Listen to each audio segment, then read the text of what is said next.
Hello my friends and welcome. We have some of the good news coming from the Pokrovsk direction. Yeah, Ukrainian front lines. Yes, the military map update that shows more of the blue areas. The Ukrainian army continued to grind Russians down over here, cutting them little by little, their forces. So before the Russian army group in Kucherev Yar was cut from supplies with the swift attack of Ukrainian armed forces, and now Ukraine is cutting the Russian army from Pankivka and Mayak and also Nikanorivka. So I would say that this group of the Russian army has already been trapped. This connection they have, it's very tiny. And we know that Ukraine controls this entire area with the help of the drones. So then this operation is completed. The next step for Ukrainian army will be the encirclement of the Russian group in Suvorove and also Fedorivka. And Ukraine already works in this area. There is the Ukrainian attack in Novotoretsk and Ruzzian. And this distance is not very long, less than 4 kilometers. So you see how Russians overestimated their abilities to gain the ground with quite poor supplies and logistics they have. As always, it is the huge downside and the biggest problem in the Russian army. So about the frontline changes yesterday, today, so you see that Russians try to regroup, they gain some of the tiny little piece of the ground here. Also, they try to operate in this space, but it doesn't work well. And here's the new territorial gain confirmed by OSINT analytics. And Russians were pushed also over here. The gray area expanded. So Popov Yar, yeah, it's under the big threat for Russia nowadays. But I think after all, Ukraine will concentrate the forces in this part. Nevertheless, Russia tries to do absolutely everything to keep this bridgehead under control. They think that they may expand the territorial gains from it later on. So I just hope that Ukraine will keep the pace in counterattack over here, because Russia may break initiative at any point. They have resources already for it. They're at the final preparation stage to launch the massive attack on Ukrainian positions in Pokrovsk direction. From the information I have, at least the order might be given even this month. The good news that for many days already Russia is unable to move to Mirnograd or Pokrovsk or Konstantinovka. They drop all of the attempts to advance with armored convoy vehicles, because the last week they lost totally 13 of those BMPs and tanks in Mirnograd direction. It was an attempt of the local command to renew those mid-wave or iron mid-wave attacks, with lots of the vehicles. And there was the same attempt done today in Orikhiv direction, where Russia collected the forces in a convoy attempting to advance to Ukrainian positions. They gathered forces further away from the front lines, but Ukrainian drones still managed to reach the Russian convoy. And this is the convoy that was hit. The single drone reached the vehicle, but nevertheless Russians stopped there, watching the firework from their munition. It is the supply convoy, and mainly Russians they attack using infantry forces. Seeing Russian tanks or BMPs on the front lines is kind of the rare event, I would say. But soon we're gonna witness many of them, because as I told you, Russia is getting ready for the major jump, which I think finally will fail. Alright, here you can see the special military operation of the Ukrainian military intelligence. This is the Russian rescue ship that was hit not far away from Novorossiysk. Again, Ukraine uses some of the drones to target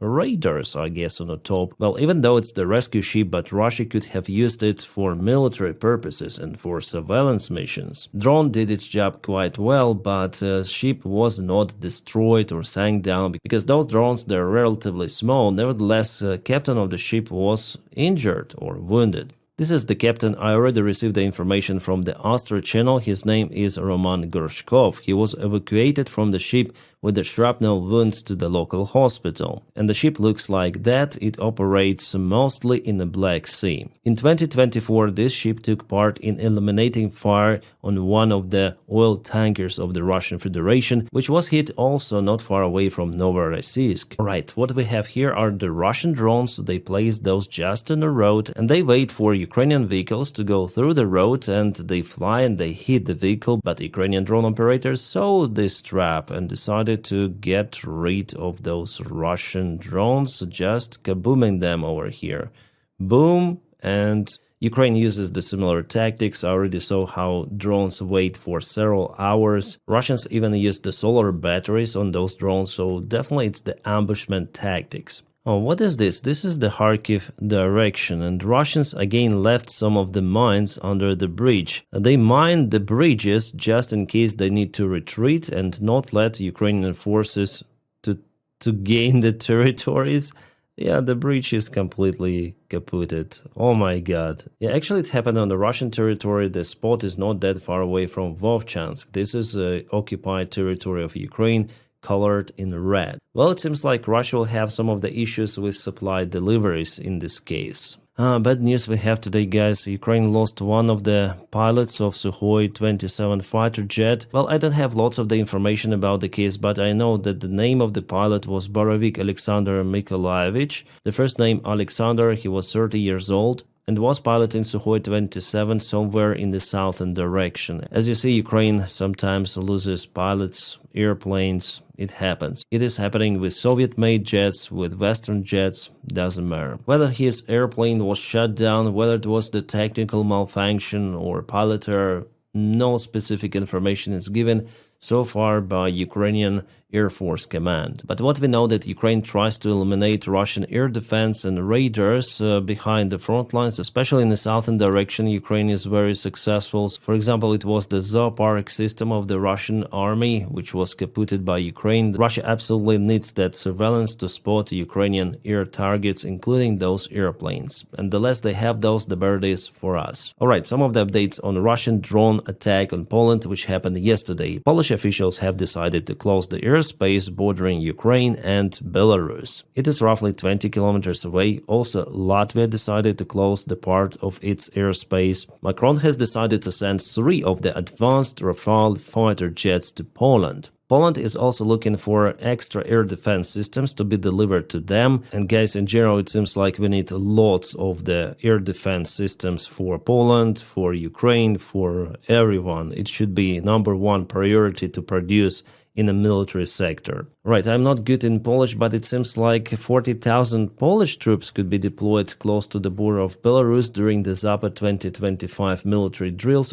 organized by Russia and Belarus, or they speak about, yeah, I think it's the Polish army, 40,000, it's quite a lot. Maybe Poland decided to make this move after the drone attack on them. Yeah, now I see Poland sends 40,000 troops to border before Russian military drills. Okay, understandable. And also the agreement was reached between Poland and Ukraine for Ukrainian instructors to train Polish guys to shut down the Russian drones and to operate FPV drones. So now it's like vice versa. Before Ukraine went to some of the Western countries for training, but now Western countries' soldiers require training from Ukraine because Ukraine is the only allied army with actual military experience of the modern-day war. So obviously our NATO friends, they should use this experience in their army. But in general, the situation with this drone attack is still not good for NATO, and Putin, according to Financial Times, he should be pretty much satisfied because Russia found the weak spots in European defense. Europe showed that it's not capable to repel those kind of the attacks. Again, guys, just to remind you, 4 of the 20, at least 20 of the drones were sent, so 4 were shut down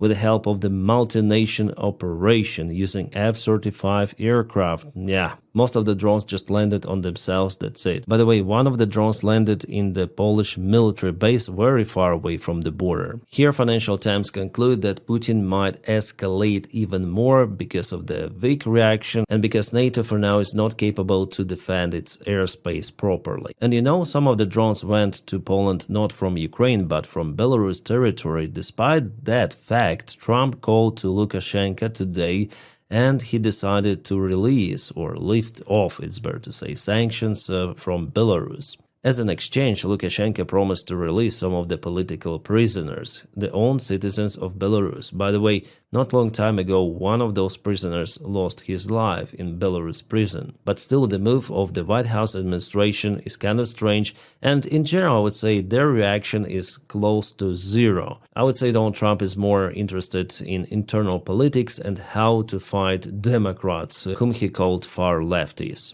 By the way, my friends, I have another channel. It's called Captain Dennis. The link for it is in the video description below. There are not many subscribers, but nevertheless, I post. And there I not only record videos, but I also stream almost every day. Also, I have Twitch platform and Kick, where I also stream every day. So yeah, it's the parallel activity. There I speak about breaking news, so like different stuff. Like for example, today I recorded a video about Charlie Kirk, who was on a live in Utah. Yeah, I also made some posts on Telegram, that's my group, so I try to be active in social media, not just on my YouTube channel, as you see.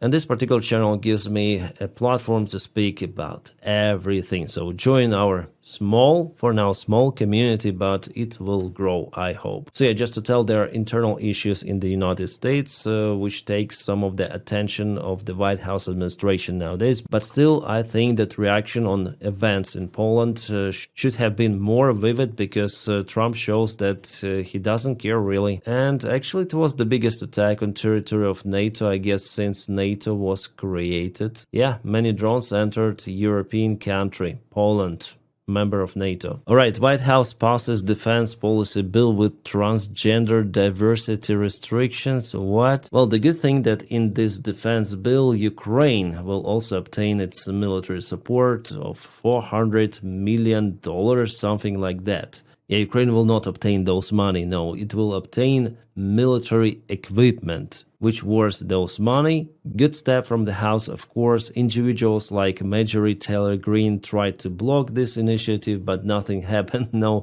more than 300 House representatives voted for that one. Awesome. But still, it's far, far, far away from what it was under Joe Biden's administration. Alright guys, and thank you so much for your kind support on Patreon. The link for my Patreon is in the video description just below. You keep me motivated to film more of the videos, so thank you for it so much. And my friends, I wish you all a peaceful sky wherever you are, and have a great time.